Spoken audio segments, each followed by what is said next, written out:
बुहरा अहमद में तिजारती जहाज पर हौजियों के हमले की मजम्मत। पाकिस्तान बहरी आमदोरफ्त का तहफ़्फ़ुज़ यकीनी बनाने के लिए मदद करने को तैयार। तमाम तर चैलेंजेस के बावजूद अमन के लिए कोशिशें। रिपोर्ट नहीं हुआ, लेकिन हौसियों की तरफ से ये जो इंसिडेंट हुआ है इसमें अमला जो है उसको भी निशाना बनाया गया है और 3 क्रू मेंबर्स जो है वो मारे गए हैं, जिनमें 2 पाकिस्तानी और 1 इंडोनेशियन। इंडोनेशिया भी आपको पता है कि आलम इस्लाम का बड़ा एक मुल्क है और सबसे ज्यादा मुसलमान आबादी, जिसके ऊपर हमला किया गया है हुतीज की तरफ से, और वहां से कुछ पाकिस्तानियों की अमवात भी हुई है, जिसको हमारे फॉरेन मिनिस्टर इसहाक डार साहब ने उसको एक्सेप्ट करके तो बताया है। दर हकीकत इन चीजों को उठाया जाता है, पाकिस्तान की अमवात को इजराइल और भारत इसको उठाता है क्योंकि आपके डिफेंस पैक्ट के डायनामिक्स। अच्छा, मुझे एक बात पे आने दीजिएगा कि ये जो जहाजों का जिक्र किया कि पाकिस्तान से 70 मील दूर पाकिस्तानी फ्लैग बेरर जहाज के ऊपर, फ्लैग बेरिंग जहाज के ऊपर अटैक हुआ, ये किसने किया? जरूरी नहीं कि ईरान ने किया। तो मैं जब ये देखता हूं, दोस्तों, पाकिस्तान के टार साहब को आपको याद ही होगा कि ये बोलते थे कि जब तक मार्शल पाकिस्तान का सेना प्रमुख है तब तक कोई भी परिंदा पर नहीं मार सकता है और किसी में इतनी हिम्मत नहीं है कि पाकिस्तान के जहाजों पर या पाकिस्तानियों पर हमला कर दे। अब हूती विद्रोहियों ने सऊदी की एक जहाज को उड़ा दिया है जिसमें 2 पाकिस्तानी मर गए हैं और एक की हालत गंभीर है। पर अब टार का क्या कहना है कि ऐसे जहाजों पर हमले होते हैं तो हम जवाब देने थोड़ी बैठ जाएंगे। जब कोई देश हमला करेगा तब हम सब। आज 2-3 पाकिस्तानी जो हैं वो उनकी जानें चली गई हैं और हौथीज के हमले में जानें चली गई हैं। उधर आप उसको कैसे देखते हैं? ये भी बड़ी इंपॉर्टेंट डेवलपमेंट है इस सेंस में तार साहब कि पाकिस्तान को जो टारगेट किया जा रहा है। और तार साहब इस पे जरा कमेंट करें ना, तो फिर जरा और जो है वो कन्वर्सेशन को हम आगे लेके। एक जो शिप है उसके ऊपर सऊदी अरेबिया का शिप था जिसके ऊपर हमला किया गया है हुतीज की तरफ से, और वहां से कुछ पाकिस्तानियों की अमवात भी हुई है, जिसको हमारे फॉरेन मिनिस्टर इसहाक डार साहब ने उसको एक्सेप्ट करके तो बताया है। दर हकीकत इन चीजों को उठाया जाता है, पाकिस्तान की अमवात को इजराइल और भारत इसको उठाता है क्योंकि आपके डिफेंस पैक्ट की वजह से। लेकिन अटैक जो था वाज ऑन सऊदी शिप, और उसमें खासकर उसमें एक और चीज है, यहाँ पे अर्ज करना चाहूंगा, मैंने अभी तक वो जो सारा पैक्ट है वो सामने तो नहीं आया, लेकिन नेटो लाइक उसके अंदर जो उसके शराइत हैं, उसके आर्टिकल 5 में country to country attack defence होता है। अगर कोई कल्ट जिस तरह टीटीपी है वो पाकिस्तान पे हमला करे तो इट डज नॉट अप्लाई कि वहां पे सऊदी अरेबिया और टर्की को आ जाना चाहिए। तो मेरे ख्याल में वो उस कैटेगरी में नहीं आता शिप के ऊपर अटैक करना, और हौतीज के अटैक जो हैं वो भी क्वालिफाई नहीं करते। अगर Yemen as a country attack करे सऊदी अरेबिया के ऊपर तो Pakistan ultimately has to go there defend, और वो ऑलरेडी कर भी रहे हैं। जो इस वक्त हमारे पाकिस्तानी सोल्जर हैं यमन बॉर्डर के ऊपर तैनात हैं, वो डिफेंस करेंगे।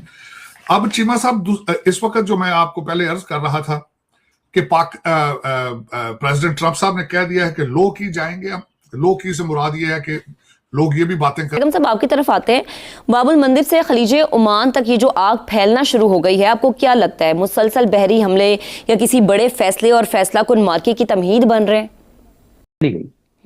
आप पाकिस्तान और तुर्की सऊदी अरेबिया के साथ मिलके एक अलाइनमेंट में आ गए, यानी तो इस्लामाबाद एग्रीमेंट तो पीछे रह गया फिर।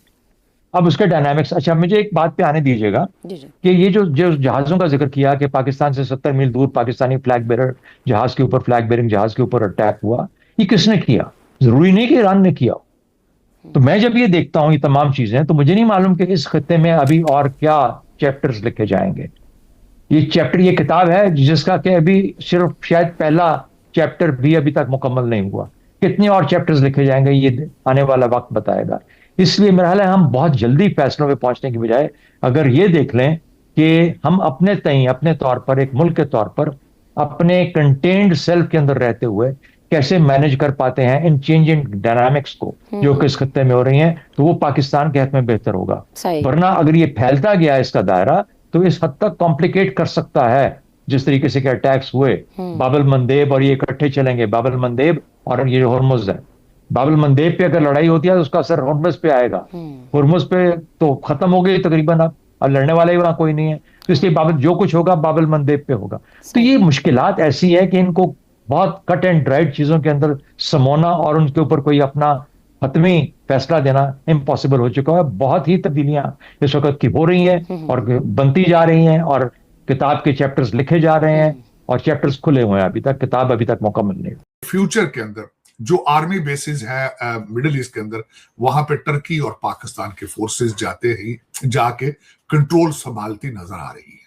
अमेरिका क्या करेगा?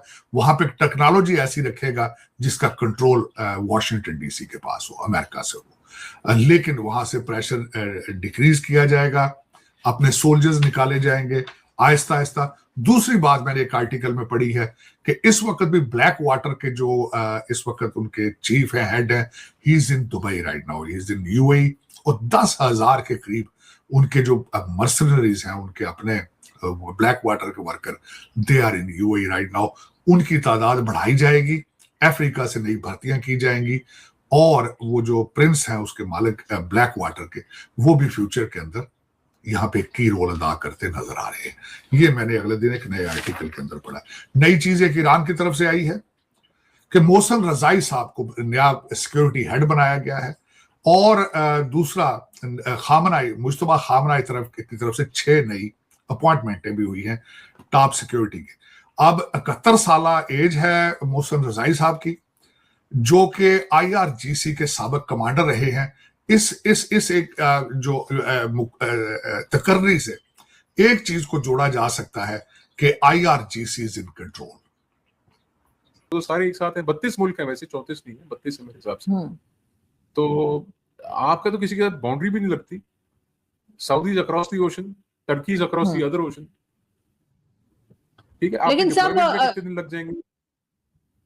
लेकिन ये सब कुछ अमेरिका की मर्जी से हो रहा होगा ना, अमेरिका के अप्रूवल के बगैर तो ये नहीं हो रहा होगा। देखिए, अमेरिका के अप्रूवल से तो फेवरेट फील्ड मार्शल को 2 बार लंच पे बुलाया था, और फेवरेट फील्ड मार्शल का शायद नाम भी नहीं पता होगा डोनाल्ड ट्रंप को कि उसका नाम क्या है, ठीक है। मैंने आपसे पहले भी कहा था कि Pakistan will be used like a tissue paper. वो प्लेट के नीचे जब तक आप खाना खा रहे होते हैं उतनी देर वो टिश्यू पेपर जो है वो इम्पोर्टेंट होता है, और जब आप खाना खा के प्लेट रखते हैं तो वो टिश्यू पेपर साथ ही डस्टबिन में चला जाता है। Same is the story with Pakistan. Pakistan आज से 2 महीने पहले सोच रहा था कि हम ग्लोबल स्टेज पे बहुत रेलेवेंट है, हम ग्लोबल नेगोशिएटर हैं, वी आर इस्लामाबाद पैक्ट और ये और वो। क्या हुआ? What happened? आज बड़े पॉम्पिंग शो के साथ आप कह रहे हैं कि साहब हमने एक डिफेंस ट्रीटी साइन की है। वो कहते हैं टेस्ट, वो कहते हैं ना कि ये साबित तो तब होगा कि जब कभी ये अवसर आएगा, कि मौका आएगा। The proof of the pudding is in the testing. जब मौका आएगा तो पता लगेगा, तब देखेंगे। देखिए, ये जो ये प्रोपेगेंडा मशीनरी है आपके मुल्क के अंदर, उसके अंदर जिनका आपने नाम लिया, वो डॉक्टर हलवाई जो है, उनको समेत, they are all propaganda machinery. They are an instrument, they are a tool of the propaganda machinery. उनका काम ही ये है कि कुछ थोड़ा सा हो तो चिल्ला के बोलो साहब ये हो गया, वो हो गया। पाकिस्तानी आवाम जो है वैसे भी आपके अनपढ़ है। यू हैव द हाईएस्ट, मेरे ख्याल हमारे खित्ते में सबसे ज्यादा जो इलिटरेसी रेट होगा वो आपका होगा। लेकिन अब तो लोगों में अवेयरनेस नहीं आ गई है सोशल मीडिया और इंटरनेशनल मीडिया की वजह से। लोग सिर्फ बात को सुनकर और उस पर यकीन नहीं कर रहे। वरना यहाँ पर जिस तरह के प्रोटेस्ट चल रहे हैं, चाहे वो आजाद कश्मीर में हो, चाहे बलूचिस्तान में हो, वो ना हो रहे होते। देखिए, the basis of existence of दोस्तों, ये बात नहीं है अंतर्राष्ट्रीय वाटर के अंदर किसी भी देश के सेलर का मारा जाना अंतर्राष्ट्रीय नियम कानून का उल्लंघन है। पर बात ये है कि जब ये बात भारत ने करी थी तो पाकिस्तान की मीडिया बोलती थी कि भारत के पास इतनी बड़ी नेवी है, भारत चाहे तो अपने जहाजों की रक्षा कर सकता था, पर भारत की नौसेना अपने और जहाजों को और अपने सेलर को क्यों नहीं बचा पाई। जबकि इन गधों को भी पता है कि समुद्र का इलाका कितना बड़ा है। वहां पर यदि चाइना और अमेरिका की नौसेना भी मिलकर पेट्रोलिंग करे तो इतनी पर्याप्त जगह बच जाती है कि किसी भी जहाज के ऊपर निशाना बनाया जा सकता है, उस जहाज को, या उस पर हमला किया जा सकता है। क्योंकि हर जगह पर नेवी के जहाज खड़े नहीं रह सकते हैं। हाँ, वो एस्कॉर्ट करके चल सकते हैं जहाजों को, मगर हमला यदि दूसरे साइड से हो गया जहां जहाज नहीं हुए तो उनको कैसे बचाएंगे। अब पाकिस्तानियों का दोगलापना यह है